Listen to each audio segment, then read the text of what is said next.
in this video, guys, I'm going to give you the exact framework I've used to hire and keep the kind of people that makes my business grow without me getting involved in every little thing.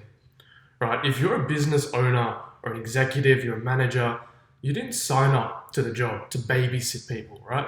You got into business, into a leadership position because you want to build something great. You want to make money and live a life on your own terms. But instead, you probably find yourself answering last minute calls, dealing with staff drama, and just plugging holes everywhere, right? Every time you try to scale, every time you try to add more people to your organization, it seems like you just add more problems. The real problem though, it's not that you're trying to scale. It's not that more money, more problems, right? The real problem is you don't have A players.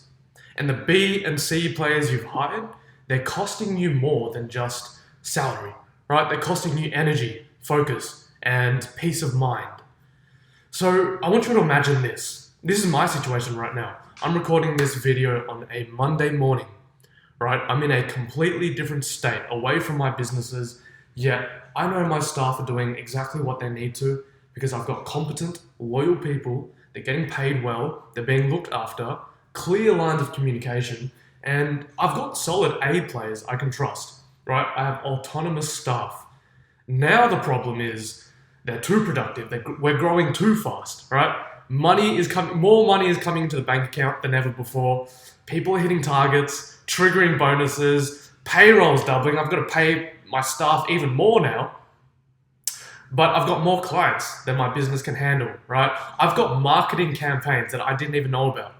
Yet I didn't drive any of this. Well, of course, as a leader, I drive the vision, but ultimately, all the little things that my business is doing, it's because of my staff, right? Everyone knows what they need to do and they just get it done, right? This is not a fantasy, yeah? This is what happens when you hire A players and you keep them loyal.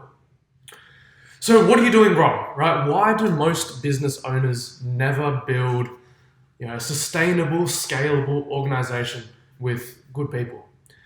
It's because I think, and what I see is most business owners, managers, they hire out of desperation, not design. They rely on resumes instead of testing for traits.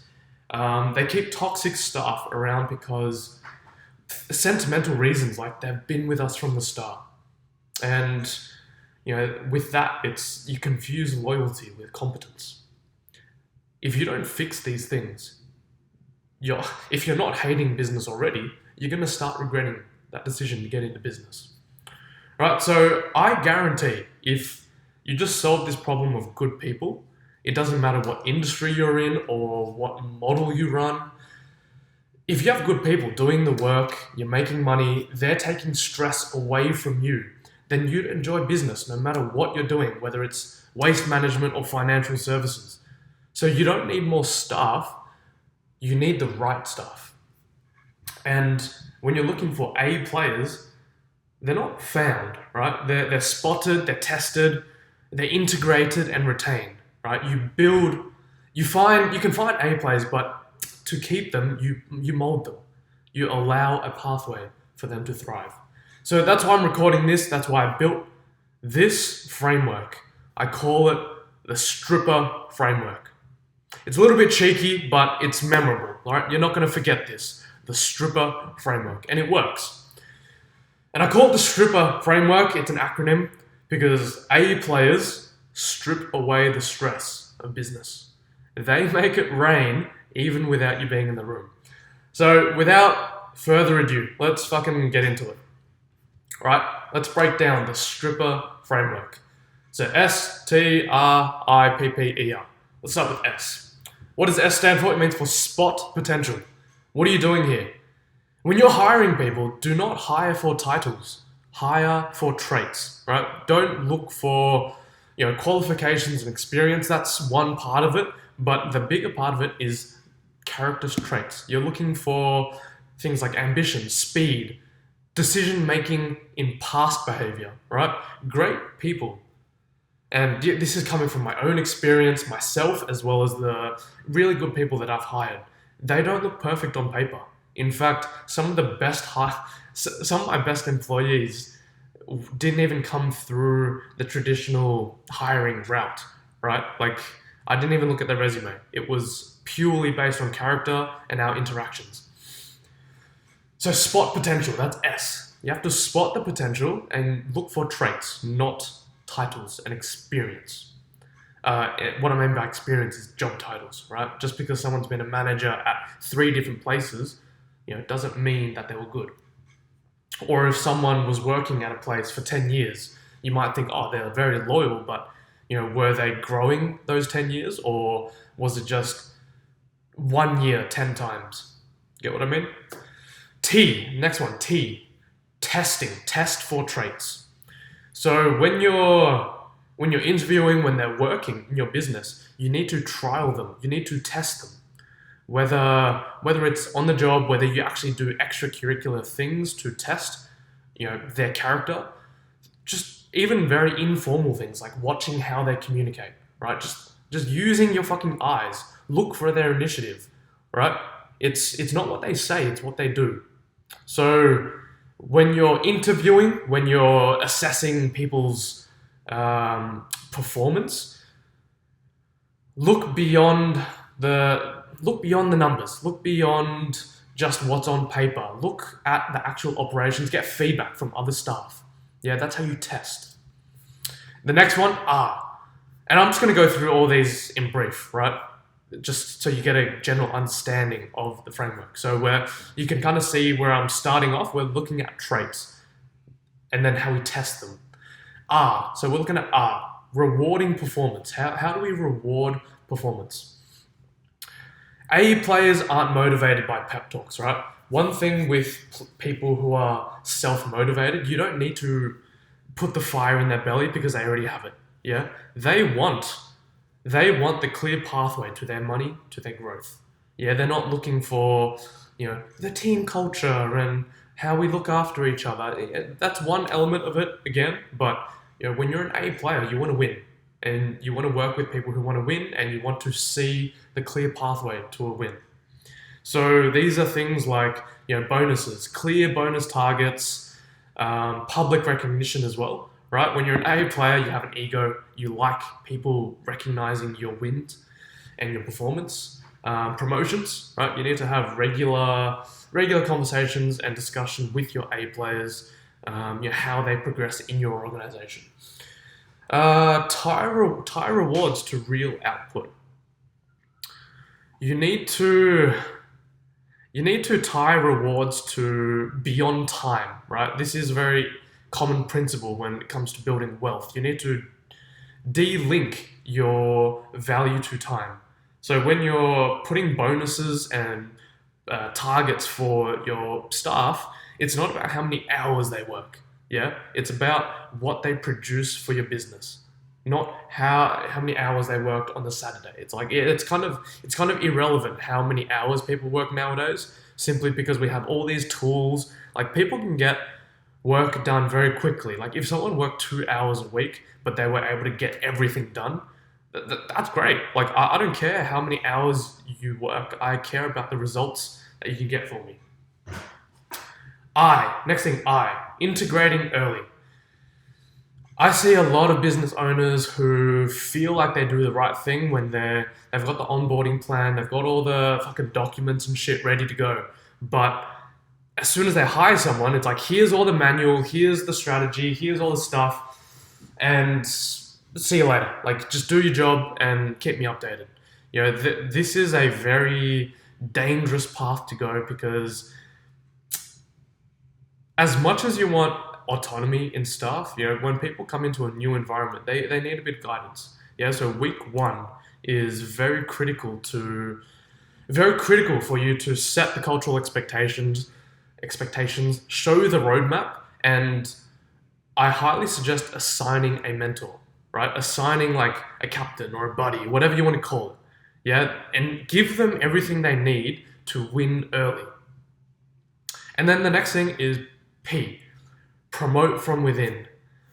I have so many stories of peers and friends who work with companies, and They work with companies, they perform really well, yet the leadership never promotes from within. When they're looking for leadership positions, managers, regional managers, they don't look at their current staff for whatever reason. They think, oh, it's gonna ruin the culture and whatever bullshit reason they have. They think it's just better for me to hire someone with the experience and someone that's done management before, rather than get someone who's, I don't want to lose my best sales staff to go into a management position. Now I'm losing revenue, right? That's a very limited belief.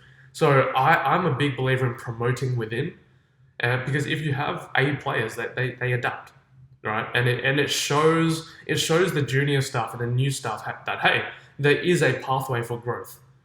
Yeah. So A players as well, they thrive on progression. You don't A players will never stay with you if there's no pathway to win. Yeah. Again, back to winning. A players want to win. You want to give them a pathway to keep winning. And part of winning is just doing better and better and better and better every year, every month. The next P is protect. So first P, promote. Next P, protect. What I mean by protect is protecting your culture, protecting the organizational standards, right? You've probably heard this before: hire slow, fire fast. One toxic B or C player will sabotage 5 A players, and on the flip side, 1 A player is equivalent to 100 C players, in terms of output. So don't keep people just because they're nice or they've been there for ages. You need to ensure everyone maintains their alignment to your vision, to the standard that you've set. Yeah, you need to protect the culture protect the culture when you're hiring, as well as maintaining the culture. If you identify people are starting to be toxic, starting to fall behind, you don't want to keep them around to drag everyone else down. And again, back to the sentimental reasons I mentioned earlier. It's business. Be objective. Next thing, after P, we've got E. E is exit quickly. I had a recent conversation with one of my clients. She's a manager at a dental chain, and she was talking about staff. And week one, a new staff member is already complaining about shit like the heater, the fridge. The people are lovely, but geez, can we get a better fridge? Can we get a better microwave? Like, week one, and this person's already complaining about shit that's not even relevant. So you typically know within the first week, within the first 30, 60 days, if the person's a fit, right? Again, going back to the experience versus character, even if someone's got the accolades and the qualifications, but if they're not a good fit on a character basis, then you just need to fuck them off. Yeah. So when it comes to exiting quickly, getting rid of staff, as much as on the same token as hiring staff, you need a system to maintain your culture, and you need a system to exit people, right? So this is part of protecting the culture, kicking people out, eliminating mold as soon as you see it, because mold will spread and fucking kill the whole operation. And the final one is R. Retain like an emperor. So how do you retain A players? How do you retain key staff?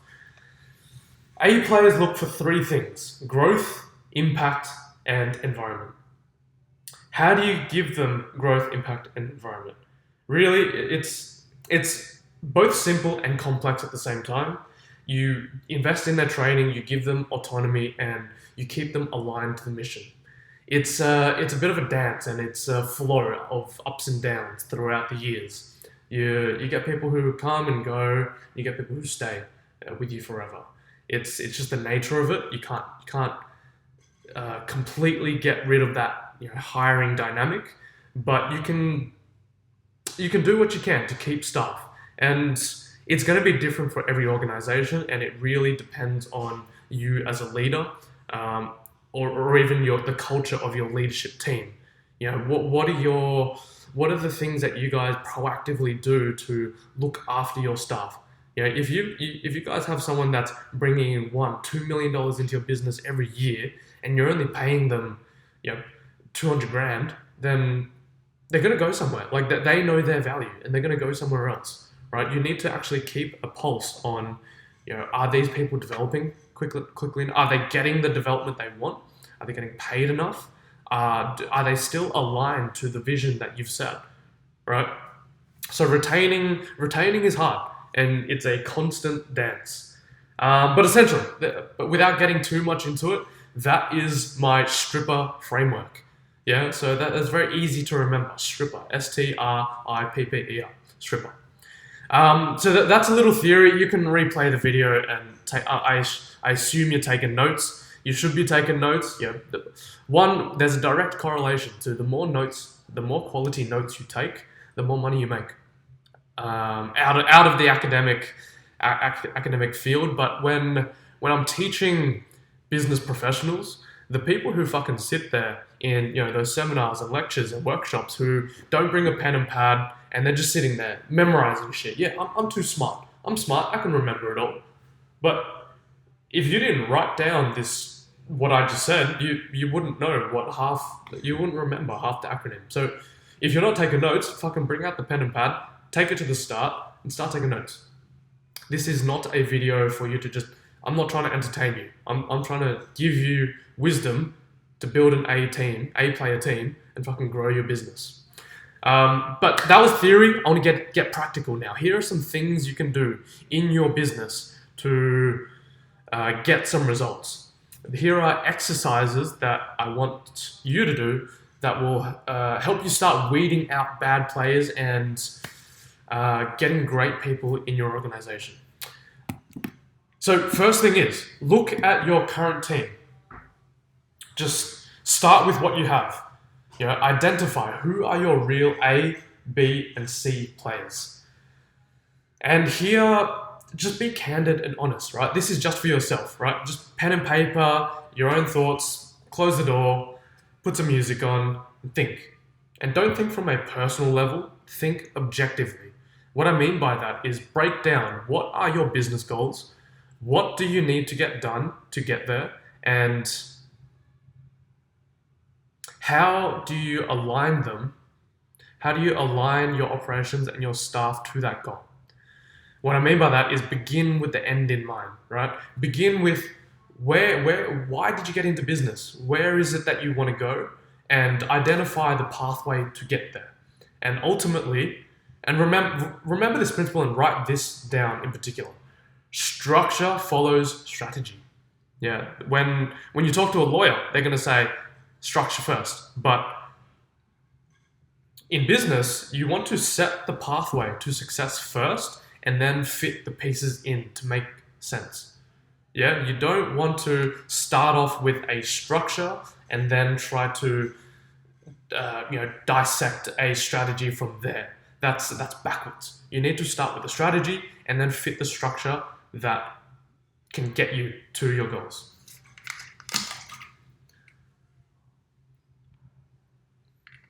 So that's the first thing.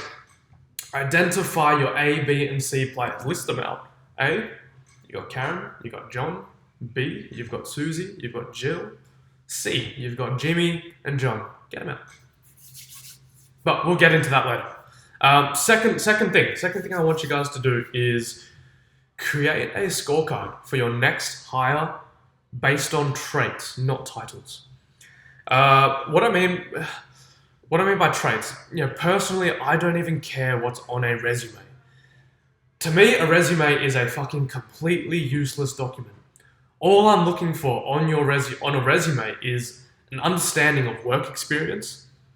And generally speaking, I don't even care about the quality of it because most people just feed their resumes into ChatGPT anyway. In saying so, if you're feeding your resume into ChatGPT, then it spits out pretty, quality standard. It's filled out. It's got all the shit, and you can kind of tell.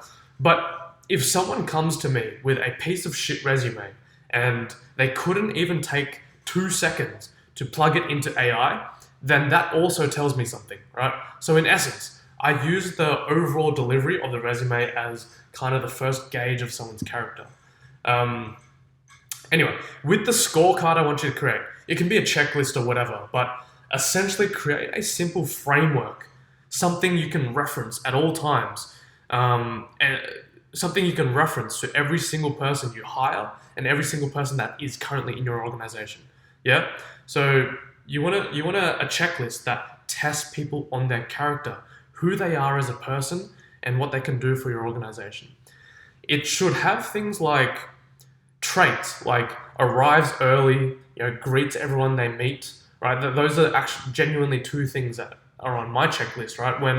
When I'm setting up interviews, I take note. Do they arrive early? Are they well dressed? When they come into the building, right? We've got cameras. I get feedback from my concierge. Are they greeting everyone with respect? Are they saying, "Hi, how are you? My name is. I'm here for an interview with Josh." Blah blah blah. How do they introduce themselves? How do they present? These are the traits I'm talking about. Behavior as a person, right? I'm not talking about things like has a degree in whatever or has 5 years of experience. These qualifications and experience metrics are genuinely becoming more and more irrelevant in this modern day. I'm not going to explain why, but things like AI, technology, it's so easy to learn now, right? Accessibility to information is unprecedented. It's so easy for me to learn about engineering or fucking accounting. I can just go into ChatGPT and become an expert overnight, right? Some of you might not like me saying that, but that's the truth, right? If you're a lawyer or accountant, I could be just as good as you, right? With the help of AI. Give me a week and I can become a lawyer. Yeah, it's. I'm not boasting my own ability, but that's just the reality of it. That's how A players are using the tools and technology nowadays. So I don't care about experience. I'm looking for character traits. Part of character traits is your resourcefulness. Are you the type of person that says, "Oh, I don't have an accounting degree. I don't know accounting," or are you the type of person that says, "Hey, if I was to employ you and you're not an accountant, and I say, hey, I need some help with some accounting and finance stuff. I think you're pretty good with numbers. Do you reckon you could do this whole tax whatever bullshit with me?" And does this person say, "Oh, I'm not an accountant. I can't help you with that," or is this person going to say, "Hey, I don't know anything about accounting, but yeah, I'm happy to give it a crack." Yeah, these are the traits I'm looking for. Attitude takes a role further than the technical experience. So that's the second thing. Create a scorecard, some kind of checklist for you to reference. What are the values, what are the traits you're looking for in your hires, in your people? And then the third thing, build a success roadmap. Clear performance behaviors that you want. Yeah? When people come into an organization, they need clarity as to how you want them to behave. Even though you're looking for A players with the right attitudes and right values, you need to give them a defined pathway. Like, what does it mean to be successful here? Yeah.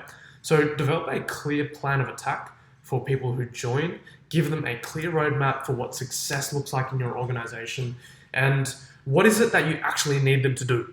What are the specific things you need them to practice on a daily basis, achieve on a weekly or monthly or yearly basis, right? What are the things they need to be doing that define success in the role you've hired them for? And this is kind of where I see a lot of businesses fail or struggle with.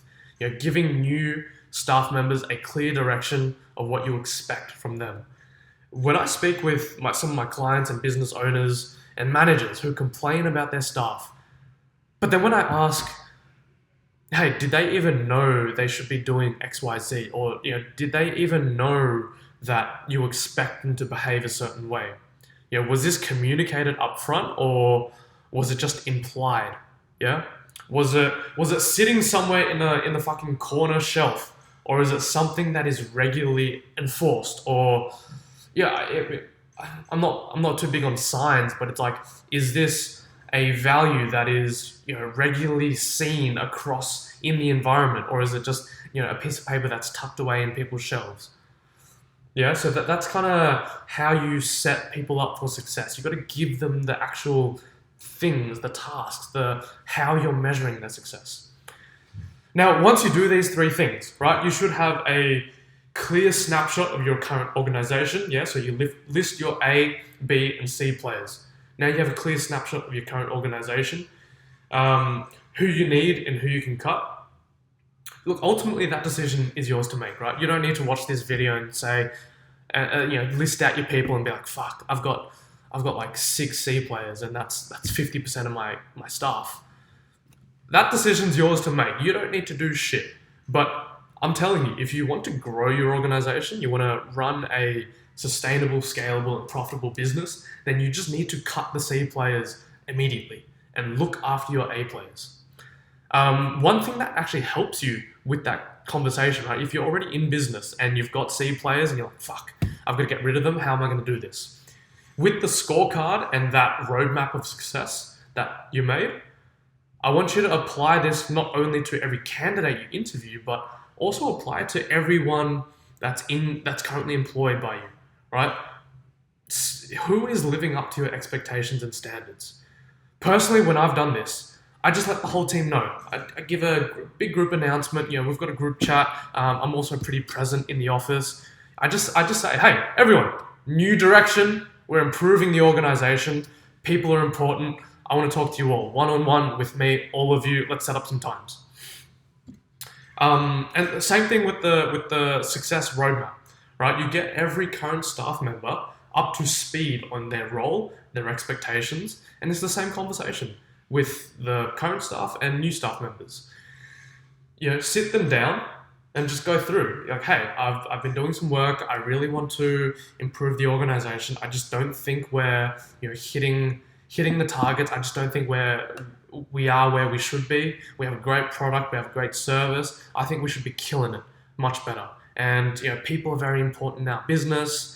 I have this conversation a lot, right? So people are important in our business, and we really need our people to perform. So I've been working in the background. I've made it very clear for everyone what I need from you all. So you just go through it all. Here's the little checklist of value and character traits that I need.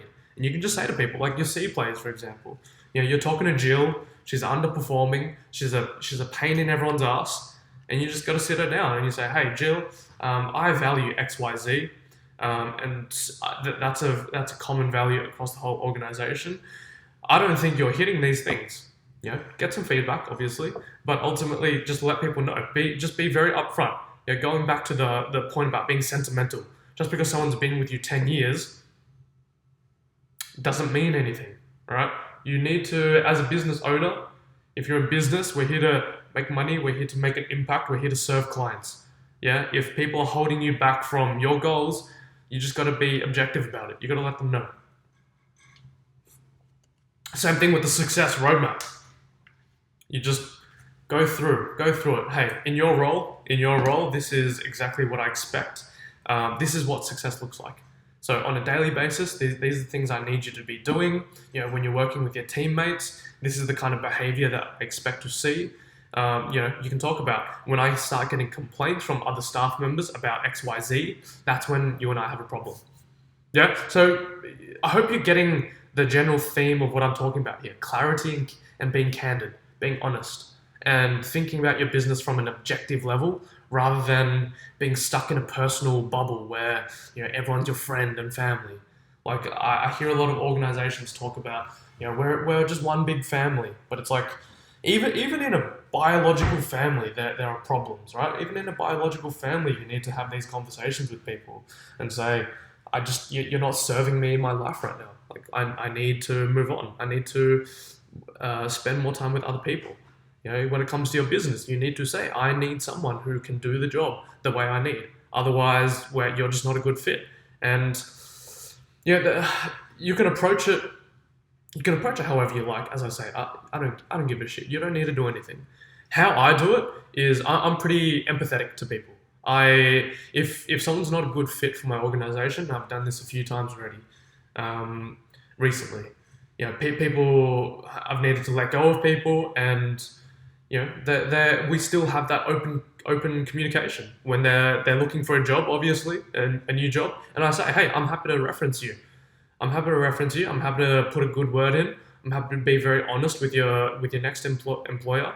I'm happy to support you and find the next opportunity for you, right? Me personally, I'm not that much of a dick where I'll just cut someone off and say see you later.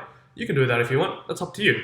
And that's really my final point, I guess. It's the real key behind hiring A players, keeping them, beyond my stripper framework, right? You can follow the stripper framework, but the real key behind making this all work is you as a leader. Beyond all the shit you can do practically in your business, the three exercises that I asked you to do, the standards and the level you want everyone to operate at, it all stems from you as a leader.